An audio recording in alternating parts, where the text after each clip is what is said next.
Maybe you've seen me try and fail to control my face while you tell me about your frenemy. Or maybe I'm not really your therapist and you're just here to get my take on these Reddit posts. Listen, I am sick. This one's gonna be even more nasally than usual, but I still really wanted to get this up for you. I'm so grateful for everybody who has been watching these videos. I'm having so much fun making them for you.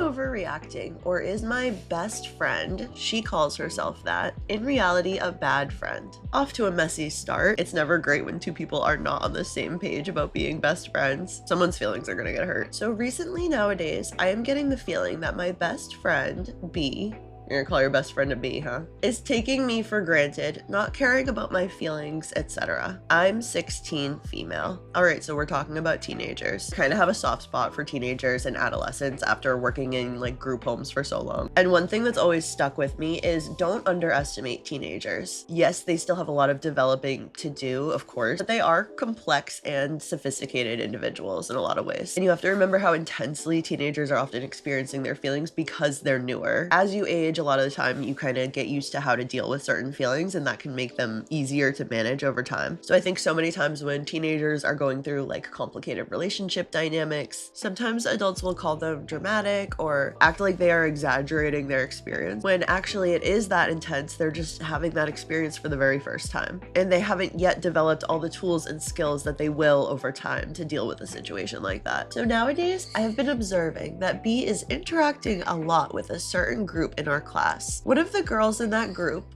either liked or likes a guy that I used to like, but now I hate him. He's an a-hole. And for some reason, she thinks he's my ex. She spread rumors to that guy like that I still like him and haven't moved on, and I have a boyfriend now and I moved on a long time ago. B had sent me messages of that guy telling what C said and was defending me, but now I see B and C talking a lot. I didn't care at first because I have better things to worry about, but a few days ago, B took me to C because she wanted to ask about something that happened in the class group chat. And while talking, C was talking in such a way as to show that there are many things I am excluded from. I have social anxiety and I overthink a lot about how people think about me.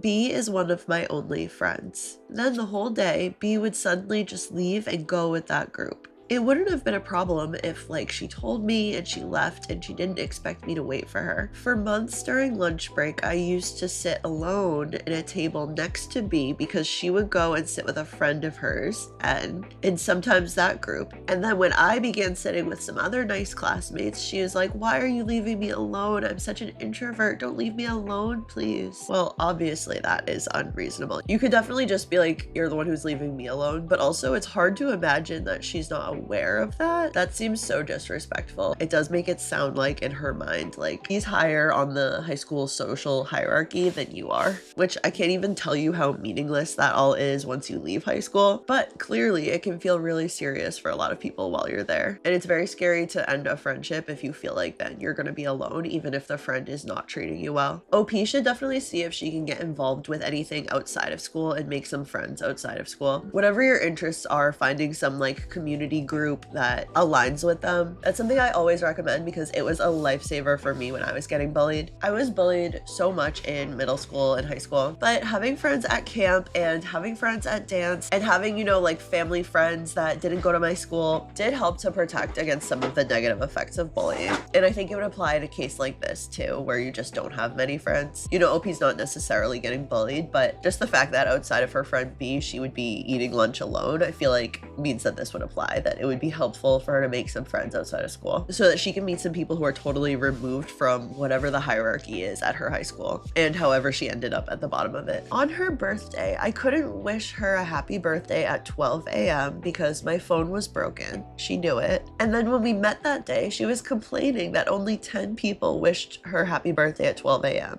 and people messaged her on the class group. She knows that only one person that's not her wishes me happy birthday at 12 a.m. and no one in my class wishes me it because they don't even know when my birthday is, even though I've mentioned it several times. That particular group likes including her and excluding me. As I'm typing this, all of them and some guys have gone out and they were discussing this in front of me before she also told me that she's going with them. She and I had plans for today, but she completely ditched me for them. Isn't that exactly exactly what happens in Mean Girls. That is so awful. Also turns out that the guy I liked was dating someone and broke up a few days before I told his friend about my feelings towards him, and many more things. And when I told that to B, she said she already knew all this. I asked her, why didn't you tell me this before? I would have moved on then and not told anybody about it, and she didn't reply. There are many more incidents of her taking me for granted. But I think I'm overreacting because I think I shouldn't be mad. I don't even know what I'm feeling right now.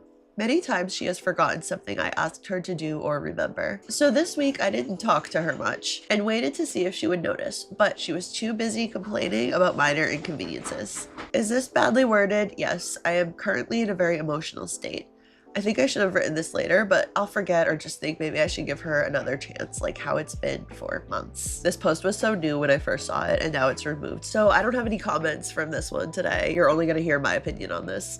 To me, there would be no question about it. This is not a great friend. And then I feel like the question becomes, would you rather have a bad friend or no friends? I don't know why OP doesn't have any other friends. I would want to hear more from her about why she thinks that is. I mean, I hear her saying like social anxiety, introverted. I just wonder if there's anything else going on. Because I feel like it'd be ideal if she could just invest less into this relationship. Like put her attention and energy elsewhere. Maybe even into activities outside of school. But yeah, are there any other options like those nice classmates that she was sitting with at lunch? Any other places where she can invest more into a relationship that's also going to invest back and that isn't showing all these signs of devaluing her? I think the problem often comes for people when their self-esteem is so low that they kind of think, yeah, this is fine. This is what I deserve out of a friendship. And one day she'll probably look back on it and be like, oh, I should not have let people treat me like that. But you don't know what you don't know. Am I overreacting? I'm upset that my so-called friends haven't checked in. Trigger warning for miscarriage. I, 34, had a missed miscarriage at Christmas, meaning that the heartbeat stopped, but my body continued to keep the embryo like it was a viable pregnancy. I've also experienced this. My first pregnancy ended in a missed miscarriage, and I wish it was talked about more openly because I didn't even know that that was something that could happen. I told my closest friends about it.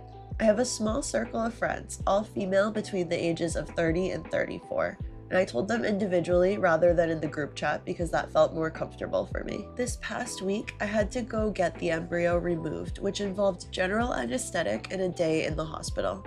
2 of the 3 wished me well on or before the day, and since then, a week later, I have not heard a peep. I know nothing they can say will make the hurt better, but knowing that they're thinking about me would be nice. This got me thinking and going through all of our interactions. I am always the one to reach out, make plans, ask how everyone is. I've planned multiple surprise birthday outings, holidays, day trips, and even a sleepover at one of their houses because they were too busy to actually plan what time, etc. I feel so incredibly taken for granted, so incredibly lonely, and so incredibly lost by their lack of communication or perceived care. Am I overreacting for feeling this way and being upset that they haven't noticed I'm hurting? I think because we don't talk about these experiences with more transparency, people don't know how to respond. I'll never forget that after my miscarriage, one of our friends got us a card and he was like, I don't know what you do in situations like this, but I thought it would be nice. And it was nice, and it was sweet and funny and also super awkward. And sometimes when you're really going through something painful, something with a lot of grief, people are not going to be able to respond the right way no matter what. It could be that she wouldn't actually like it if her friends were checking in with her right now. And it could definitely be the case that they are trying to give her some space. This combing through the interactions and saying that the friendship is always uneven now just might be a really challenging time to look at that clearly. Because while OP is feeling so hurt, that could definitely kind of present a lens over the situation. I think by all means, she could let her friends know that she could really use their support, and then she can take note of how they respond to that request. But I also understand wanting your friends to be taking that initiative. I'm sorry for your loss. I think sometimes people just don't know what to say in these situations. My best friend went through the same thing, and she made it really clear to me she wanted to be left alone, and so I did, but she was in my thoughts constantly. I've now unfortunately been through the same, and my best friend was there for me so much it made me look back and regret not doing more for her when she was going through it, but I thought I was respecting her wishes. It's shocking to me now to recognize how relatively common this is, when you often barely hear people talking about miscarriages, never mind miscarriages. Perhaps your friends think you might want to be left alone. It's worth communicating your feelings to them and having an honest chat before jumping to the unlikely conclusion that they don't care or love you. It's such a hard situation, and I think most people just feel utterly helpless and so instead give space, sending a big hug. Yeah, exactly. And I think you'll run into that with grief-related experiences across the spectrum. Generalizing, at least from the US, we don't deal with grief well. People don't really expect to see it, so they don't know how to react when they are presented with it, whether it's their grief or someone else's. It's just reminding me of that same thing that can often happen when you lose a loved one, where sometimes people are afraid of saying or doing the wrong thing, so they just stay away. It's also impossible to truly grasp the depth of a loss like this until you've been through it yourself. But I'm nearly certain that they'll be thinking of you constantly and just don't know what to say. I remember wanting to message my friend, but then deleting the message because I didn't want to pressure her into a conversation or give her the feeling she has to reply. And people do react to situations like this in such a variety of ways. Some people do want to be left alone. Some people only want certain people to communicate with them about the loss. There's so many factors that might make it hard to gauge what your friend needs in a moment like this. I do think it's nearly always better to let them know in some way that you're thinking of them. I just think that this behavior is not necessarily malicious. It's often just people experiencing uncertainty about how to react. Not overreacting. Your friends should have reached out. Even if they didn't know how to handle the situation, the bare minimum is letting you know you're being thought of. A simple message like, "Hey love, just checking in to see how you're doing. I'm always thinking of you and I'm here if you need anything," would have been enough. The fact that they didn't reach out at all is awful, and I'm really sorry you're dealing with that on top of everything else. Honestly, they don't sound like great friends. By the time you're 30, you should understand the weight of something like a miscarriage and recognize that support matters, even from a distance. I may not know you personally, but I care, and I truly hope you're okay. I can't even imagine what you're going through, but my heart is with you. Please remember to take care of yourself. Your mind and body both deserve the care right now. You have my condolences. A friend of mine was recently diagnosed with a very nasty, aggressive cancer. She was blunt with us. She did not have the energy to have to keep telling 20 people how she was. She didn't have the energy to hear 20 people tell her how devastated they were for her. She wanted to be left alone unless she specifically reached out. Your friends might possibly have that mindset in play. It's also possible that you have unintentionally given yourself the job of the cruise coordinator, especially if no one wants to step on your toes by taking over your job. This happened in one of my friend groups. Heck, just asking about getting the kids together to dye eggs triggered T to plan an Easter party, even though that wasn't intended. Now, no one else will even discuss a gathering for fear it will stomp on her toes or worse, make her feel obligated to plan a whole shindig. And when she does, asking what we can do to help gets brushed off. Hey, want me to bring X or Y? Gets declined. Worst part is we think T is getting burnt out, but the only way to get her to stop is to flat out stop getting together as a group.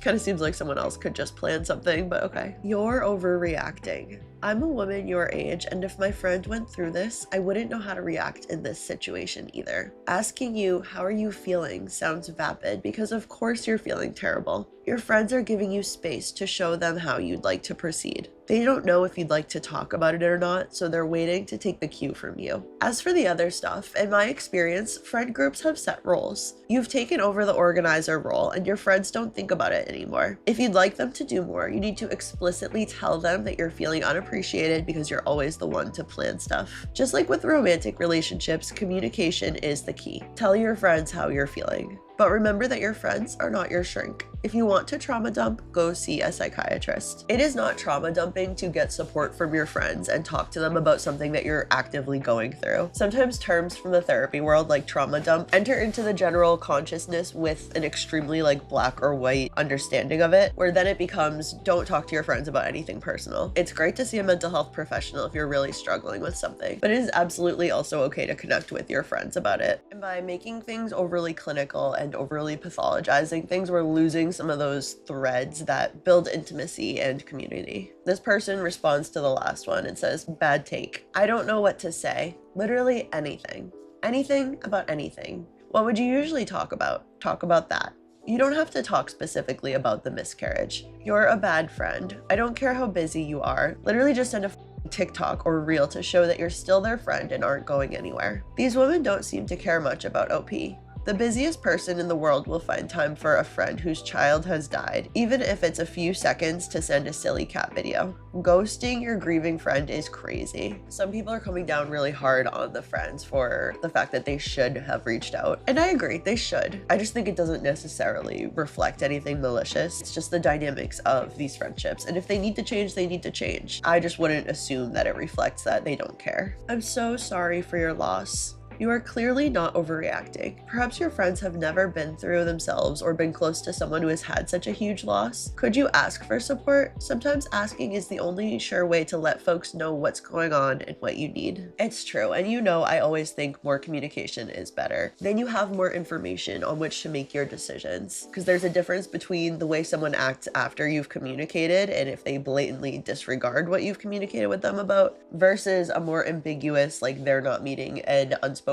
expectation that you have. Because we do all come from wildly different backgrounds and experiences, and sometimes things that seem so obvious to you are not obvious to other people. Not overreacting. I've been where you are. 30s, parenthood, and friendships was the weirdest time for me. And I also had a miscarriage during that time. Honestly, the best thing for me was to leave those friendships be. I'm still buddies with them, but I never do the reaching out. If I see them, great, but no sweat if I don't. As my kids got older, I started doing a regular hobby each week and made a great group of friends through that. These are my people. They invite me to do things and they care about me. It took time and dedication, but it was totally worth it. That's a great reminder too. You don't always have to have this cut and dry moment with friendships that are starting to not feel as good. You can just choose to put your time, attention, and energy elsewhere. Maybe this OP could just put something in the group chat to like let them know that she's kind of hurting. Something like, I've been having such a hard time since my surgery, could really use some support. And then, you know, maybe reevaluate how you feel in a few months once you maybe have that little bit more space from the intensity of the grief, because it'll be easier then to think and see things clearly. At this time, you probably just want to take care of yourself and really support yourself the best you can. Am I overreacting for leaving dinner prematurely? I had just gotten off work and went to a restaurant with 4 other friends. We had all ordered, paid, and sat down with our food, and I got up to use the bathroom. Upon my return, I pretty quickly realized that my friends had sprinkled ground pepper into my milk. I asked who did it, and when one of them fessed up, I retaliated by pouring the milk into his drink, orange juice, as I felt that was kind of a silly way to get back at him. I was slightly irritated, but I didn't want to overreact. But this guy, upon seeing me do this, responded by pouring the new concoction of milk and orange juice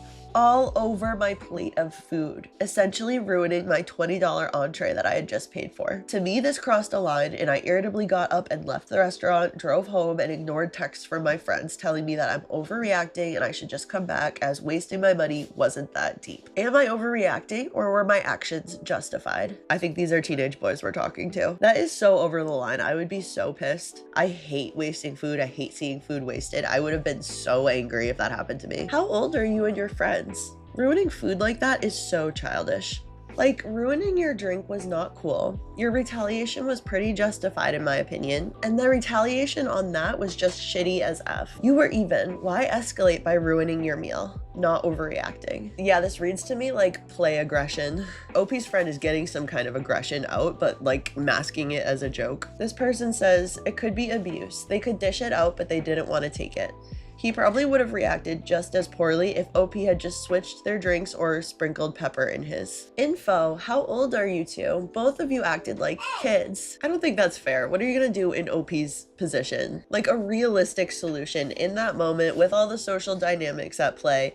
You're not gonna just sit there and ignore it. Like OP said, pouring the milk in the OJ was like a proportionate and silly response. It was the who put pepper in his drink when he was using the restroom. We're both 18, and I agree, I could have handled the situation better. But I believe the situation did not spin out of control until my friend ruined my entire dinner, which led to me promptly leaving. You should be able to leave your plate and come back to it the way you left it, not worrying about children doctoring your food. Not overreacting. Not overreacting. A drink is one thing, but you were supposed to sit around hungry while they ate because your childish friend ruined your dinner? Short of the guy buying you a new dinner, that's BS. And unless it's prepared instantly, you'd still have to wait for your new dinner to be prepared while they ate. And then would they sit around while you ate even though they were done, or try to rush you so they could get to whatever is next? I agree that OP's friend buying him a whole new dinner, in my opinion, complete with milk, would have been like the only reasonable way to salvage this situation. Like, I might have tried that before I stormed out. Like this commenter said, there might have been some minor issues with that, but they're minor in comparison. But still, what a dumb thing to do. What a waste of food and money. Ridiculous. Am I overreacting for being concerned that I'm being phased out / cut off? A few months back, I, male 21, started talking again to one of my high school best friends, female 21. This is a long distance friendship as they now live significantly far away from where we grew up. Anyway, we've been talking for the past month a lot, but taking days of breaks in between, which is fine because I don't want to be overbearing or anything. But recently, it's just been really distant, with long times in between messages or messages not being read at all by her. I do usually respond pretty fast to the messages, so I don't think it's me just missing her kind of a thing. I'm just wondering what the change could have been. Am I overreacting and being very concerned about this disconnect? The reason why this does concern me so much is I feel like I've invested a lot of time and emotional care into harboring this friendship, and I feel like if I'm just cut off or phased out, it'll give me a feeling of emptiness, as this is someone I could confide in and I would genuinely feel like something is missing. When we stopped being friends in high school, it was also like a sudden phase out over time as well. I know high school is years ago, but that has lingered in my head as like, what if she does this to me again? Anyway, I've tried hinting, being like, hey, we should hang out again sometime. But she usually says something like, yeah, we should. But it takes a very long time, if at all, to respond to further messages or anything. I'm worried that if I go directly and say, hey, are we good, or have some type of discussion about it, it may make her uncomfortable as she does not have the best home situation, and the last thing I'd want to do is make it worse. Anyway, am I overreacting with all of this, and should I just chill? Or not? Am I right to be concerned? And also, sorry if this isn't the right Reddit page for all this yapping. I'm bad with this stuff. This could be a case where there is some kind of emotional relationship going on that is beyond friendship. So just hypothetically, if one or both of these friends is using the other one for validation and then something changes, their feelings change, or they have a different person in their life. Like, for example, if this friend has a new romantic interest in her life, the dynamics of that relationship might change. Everybody's different, but I don't talk to any of my closest friends every single day. Maybe that's normal for OP, or maybe it shows a level of intimacy kind of beyond friendship. Not overreacting, but I think that this friendship has run its course. You might stay acquaintances, but those close days are over. To be honest, she seems like she's already gone that route, and now it's just left for you to accept it. OP says, that would really suck. I wonder why invest this time into a friendship only to drop it a few months later. There could be a million reasons, but I would encourage you not to think about friendships that way. We don't necessarily invest in friendships with the expectation that they will last forever. That investment should have kind of like immediate returns for you in the sense of community and the sense of intimacy and the experience of caring for another person. Those are all things that are mentally good and healthy, and the relationship later ending does not cancel out all of those things. These next ones are all from the Ask Reddit subreddit. What is the worst friend drama that split up your friend group? What is the worst friend drama that you've been a part of? And which experience with your friend finally made you say, I'm done? My best friend started dating my other friend's ex like a week after they broke up, and they literally had in his room while we were all playing Monopoly in his basement. They started fighting, threatening to get guns involved. It was a mess. That is so weird to start dating your friend's ex right away. Every circumstance is different, but it does seem like a wild thing to do. I wonder if this person's saying that they were fighting with each other or they were fighting with the rest of the group. It is not great to start threatening gun violence regardless, but I'm just wondering if this was like peer conflict or domestic violence. Had a threesome with a bride-to-be and another guy in the office room next to the bedroom where the groom was sleeping. Ooh, on the night before their wedding. I left the room, groom wakes up a few minutes later, catches them in the office closet. Wedding still happened the next day, but they were divorced 6 months later. What a rough thing to do to someone you care about the day before your wedding. A male friend made the wise decision to call a female friend a because she wouldn't go out with him. She also never flirted with him either. I had the joy of mediating their 5-month-long fight. Somehow it all worked out and we all get along right now, but still, some misogynistic behavior coming up in their friendship. Hopefully he was able to kind of recognize the gravity of his actions since they did all end up staying friends. My friend X didn't like one of my closest friends, T, because for some reason she thought that T stole a guy from her, even though X rejected the guy a month ago. So after she rejected him, the guy asked T out, T said yes, and X went around spreading lies and rumors to all our friends, making them turn on her. So when I found out that what she was telling was lies, I decided that I would minimize contact. That's when she started spreading lies and rumors about me, so I stopped talking to her. She then got a lot of people's attention and asked if there was anything wrong. Of course there was, so much. But I mean, I'm not going to lie, so I said nah and whimpered off somewhere else. We still don't talk sometimes, so you did lie. But in a situation like that, when somebody shows their true colors over and over, believe them. Just reading that first sentence is a huge drama disclaimer. Didn't split up the entire friend group, just me and my other friend, because I'm done with their shit. I had this friend who we will call V. She was my best friend since first grade.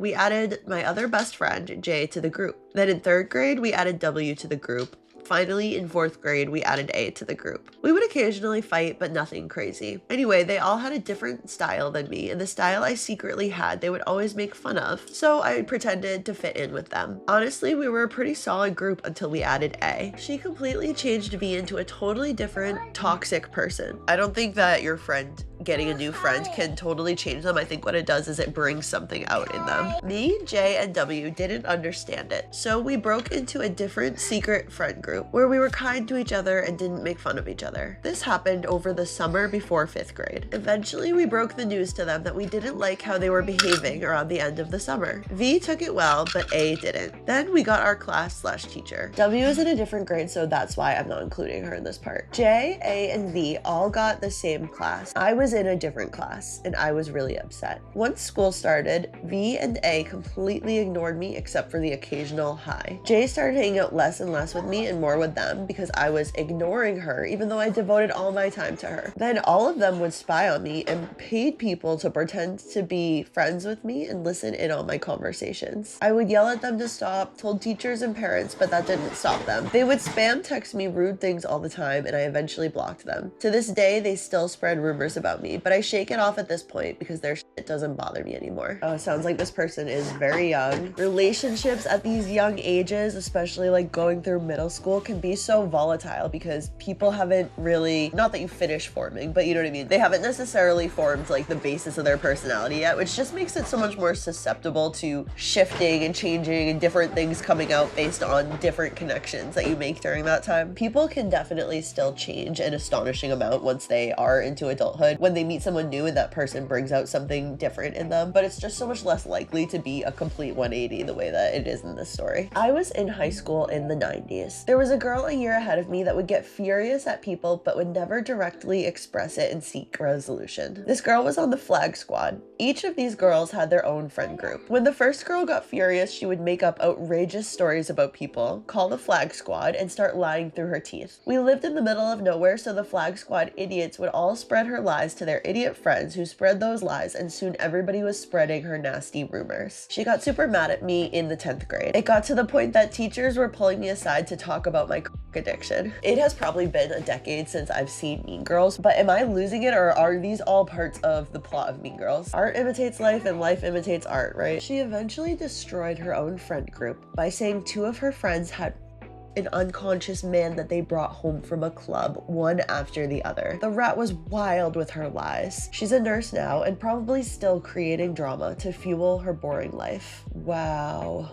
Oh my god, what a terrible thing to lie about. That is sickening. So there's a problem with my friends. I changed all the names. So I have a friend G, female, who is one of my best friends. And then I have my best friend J, male. And he has a friend A, male, who is crushing on G. G's ex-boyfriend N cheated on her, but we think that A might have staged it. Me and G were talking and she doesn't want to get with either of them anymore. Oh, I must add that G dated J, and I told my best friend J that I am on G's side because A is crushing on G, has her as his background, and has her saved in his phone as Kiss face, heart, name, heart, kiss face. And I thought that was creepy as F, and I said that to Jay. I think I'm doing the right thing, but I need help knowing if I'm doing the right thing. I might be risking my friendship with Jay, but do I trust my gut or not? I need help with this, please. So it makes it sound like this person's saying that their friend G did not actually have proof that her ex-boyfriend N cheated on her. Like, I would be curious to hear OP's theory on how this could have been staged. In high school, one friend, let's call her M, told another friend she had a nose job, but M was lying. She was testing to see if the friend would tell the secret. And of course, the friend blabbed. Many tears were shed. That's a good way to know if someone is or isn't trustworthy, right? Tell me you have trust problems without telling me. And apparently rightfully so. It sucks when that happens. Oh boy, wasn't friend drama, but roommate drama. My roommate, freshman in college, was a great girl, but her friends liked lots of drama. Her name was Morgan, and we've always gotten along great. In first semester,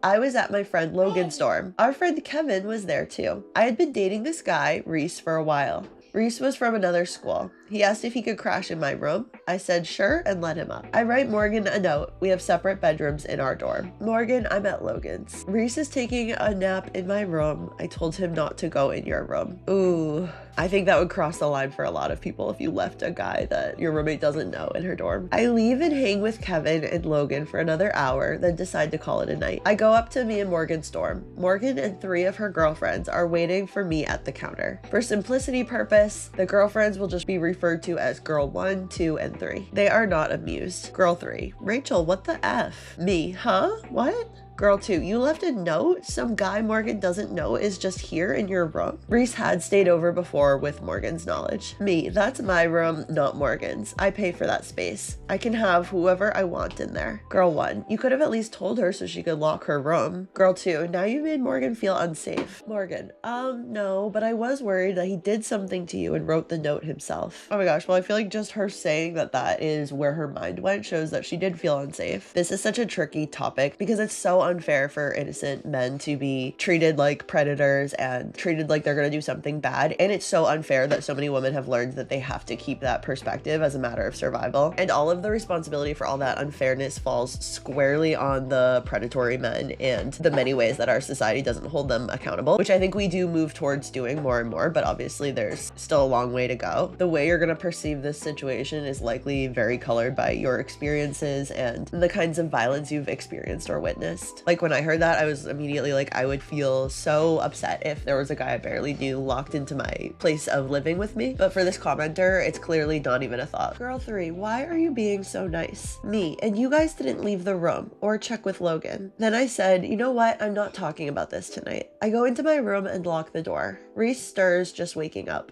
Then the yelling starts. Girl 2, hey Morgan, remember a few days ago when you said you had the worst roommate ever? That's right, the worst roommate ever. Girl 3, Morgan, if they're gonna be banging the rest of the school year, you can't be a pushover. Girl 2, they're cowards. An index card slides under my door. Written on it is a poorly drawn middle finger and Meanwhile, I'm bawling in my room because all these girls are ganging up on me. I dare not respond. That's what they want. Reese is trying to comfort me but has no idea what's going on. Girl 3, this. Door slammed. She didn't actually leave but wanted me to think she did. Silence. Then Morgan's voice. Hello, are these the parents? Oh yeah, I just wanted to let you know. These girls have played the "we're calling your parents" trick on me before. What? I burst out of my room in tears. My parents are on a mountain with no cell phone reception. Morgan, it's a joke. Then she asks to talk to me. I scream, fine, but everybody out. You too, Reese, get the F out of my dorm. Everybody scrams. Girl 2 turns. Morgan, don't be too nice. Door slams. Morgan and I have an adult conversation. Morgan wasn't against Reese napping in my room at all. Again, separate room from hers. But she wanted me to tell her personally instead of leaving a note. I said, fine, I'll tell you next time, but you can't gang up on me. Makes me feel unsafe. Morgan says, okay, just please let me know next time. Meanwhile, Reese and girls 1, 2, and 3 had scrammed outside. The girls took a liking to him. According to him, they tried to pin the whole thing on me. Girl 3 invites him to hang out with them. Funny, first you say his presence in Morgan's dorm is unsafe, and now you want to hang out with him. He did the best thing. He played neutral and went to his sister's dorm. Kevin came up. I'd sent him a text telling him that the girls were ganging up on me, and he came up to get me. He told me that we were staying in Logan's dorm for the night. Logan was already asleep, but Kevin helped me calm down. I explained everything, blubbering and questioning if leaving a note deserved all that harassment. He calms me down. Then there's a knock on the door. Kevin answered. It's girl 1. She comes in. Rachel, I wanted to say sorry. You're right. It's your room and you can have who you want. I know it feels bad when you're ganged up on. I hug her, shaking and in tears. I look outside. Girl 2, 3, and Morgan are sitting out there waiting to parade in. I say, I don't deal with bullies. Girl 3 says, I'm not going to be called a bully. Girl 2 comes in, starts saying that I'm a bad person, blah blah blah. I'm not being bullied. Morgan is the real victim here. Morgan later told me this wasn't true. We usually got along great. Blah blah blah. I'm a bad person, blah blah blah. Then she turns out and calls behind her. Girl 3 is coming in. Okay, how does this person not recognize that Morgan clearly is representing things differently to her friends than she is to you? I get that this commenter probably didn't know what a faux pas that is to leave a guy that your roommate doesn't know, especially alone in your apartment with them. People have a lot of feelings about it even when you're there usually. That is not a very typical thing to do. Morgan probably did feel unsafe and for whatever reason is not willing to be upfront about that. This is where they lost all credibility. So it's not okay for Reese to nap in my room, but it's okay for them to parade in and out of Logan's room while he's asleep without his knowledge. I'm honestly baffled. It seems like this commenter has been able to live her whole life without experiencing sexual violence, which congratulations. That's not true for like between a third and a half of all women. So I don't understand if she's like intentionally being obtuse and being like it shouldn't matter. But unfortunately in our current society, it kind of does. And it does for a lot of people. Girl 3 is scary. So I beg Kevin not to let her in. He says, hurry, go into Logan's room. I slam the door. Girl 3 and Morgan are in Logan's kitchen. Girl 3 keeps saying that she just wants to talk. Please come out. This whole thing is just a misunderstanding. No, this whole thing is you guys overreacting to a guest I had. She then says she's done with being mad. She says she gets a stern face when she's mad. Fair enough. She says she's a blunt person. Okay. Doesn't explain why she ganged up on me with her friends over a note and helped make me too scared to be in my own dorm. They confronted you over something kind of you did. Even if we took like the unfortunate experience of gender-based violence out of this, even if this was about a random girl that was left in a guy's room, they would have a right to be mad. They would have a right to be upset. That is a stranger. And even if Reese has been there before with Morgan knowing and you being there, that's different than you leaving a stranger in your apartment. I don't know if this commenter really doesn't know that or if she's just a pro at playing the victim. She hugs me. Again, I'm shaking and crying. Girl 1 comes in. I tell Morgan I want a room change. She discourages it. Again, we got along really well. But I said that I felt scared from her girlfriends. This wasn't my first rodeo with them, so to speak, and I saw them gang up on other people. I don't know, it really doesn't sound to me like they did anything that bad, other than the passive-aggressive, like loudly talking about how you were the worst roommate ever. That's not very nice, but the rest of it just sounds like some girls that are passionately defending their friend. Morgan looks upset. She asks to tell her my final decision on the room change when she comes back from home for the weekend. The girls go back to their dorm. I sleep on Logan's floor with Kevin. Well, by sleep, I mean I lay there with my thoughts until I finally conk out at 5. During the weekend, I hung out with Logan and Kevin and didn't think much about Morgan. When she got back Sunday night, I told her that me wanting to change rooms was just a moment of not thinking clearly, but she couldn't get all her friends to gang up on me every time it happened. I'd tell her verbally next time a guy was coming over, but please keep roommate disagreements between me and her. She understood and asked not to talk about it. Girl 2 apologized, saying she realized she was a bully. I forgave her at the time, but again, this wasn't the first time she, Morgan, and Girl 3 ganged up on me or other people. They try to be nice to me today, but meh, I just feel like I've seen too much of them. But me and Morgan have gotten along great. And despite everything, Reese is now my boyfriend. TLDR, the guy I'm dating crashes at my place. My roommate's girlfriends give the only appropriate reaction, harassing me. That is a crazy take to me. And on that note, that is all for today. Thank you so much for watching. Please subscribe. If you liked this video, I have plenty more, and I'll see you in the next one.